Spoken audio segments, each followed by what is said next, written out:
Hi everyone, Alan Lepofsky here from Constellation Research. I wanted to talk to you about choices in messaging tools. Now, why is email still around? If we've been talking about its demise for decades, why is it still in use? Simple. Because anybody, anywhere, using any email client they choose, on any device running any operating system, can email anybody else. You hit send, it gets there, addresses are formatted the same way, content shows up. There's nuances and there's things that don't look exactly perfect, but essentially anyone can email anyone else. Compare that to messaging clients. For example, let's say if you're on Facebook Messenger, you can't talk to somebody on WhatsApp, or if you're on WhatsApp, you can't talk to someone on Apple FaceTime, and vice versa. So these messaging clients don't communicate back and forth to each other. You have to choose which client you're going to use, and then you can talk to anybody else who uses that same client.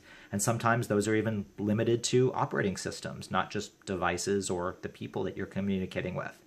Now in the enterprise space, the same type of thing happens. Whichever tool your company chooses to use, you can only speak to people that are using that same tool. If your company is using Slack or Microsoft Teams or WebEx Teams or any of the others in this space, you can only communicate with people using that same tool. Now that's great internally. If your company has deployed that tool for everybody, then it doesn't really matter. But when it comes time to externally speak to somebody, problems occur. So there's two choices. You can either invite people from outside into your account.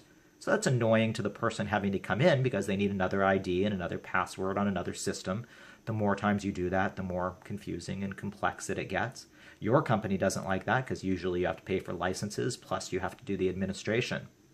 Now, some companies are doing something where if two different companies are using the exact same tool, those can communicate with each other. So those are called things like external channels or shared channels in some companies. So if you're both using the same tool, you can connect those two tools and talk to each other. Now, that is a solution, but what about if all the tools just followed the same protocol? This used to happen. Back in the old IRC days, anybody could connect to an IRC server using any client that you wanted. So it wasn't like email, it was sort of a social environment. Companies could run their own IRC channels, so they were private. It wasn't like everything was out in public and you had to worry about it. There were public channels. It was like listening to the radio. You could use whatever channel you wanted.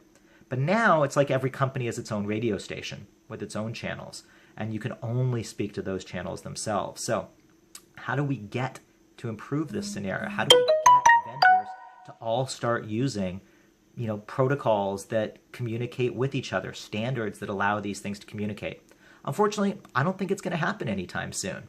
I don't see it happening in group communication, and I'm worried that it's not going to happen in what comes next, in augmented reality or in holograms or in whatever comes next.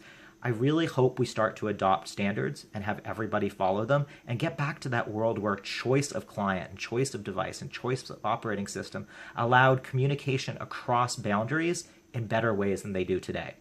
Okay, so just thinking off the top of my head, wanted to share all this with you guys. Would love to hear your thoughts and your feedback. Alan Lepofsky, Constellation Research. Talk to you later. Bye.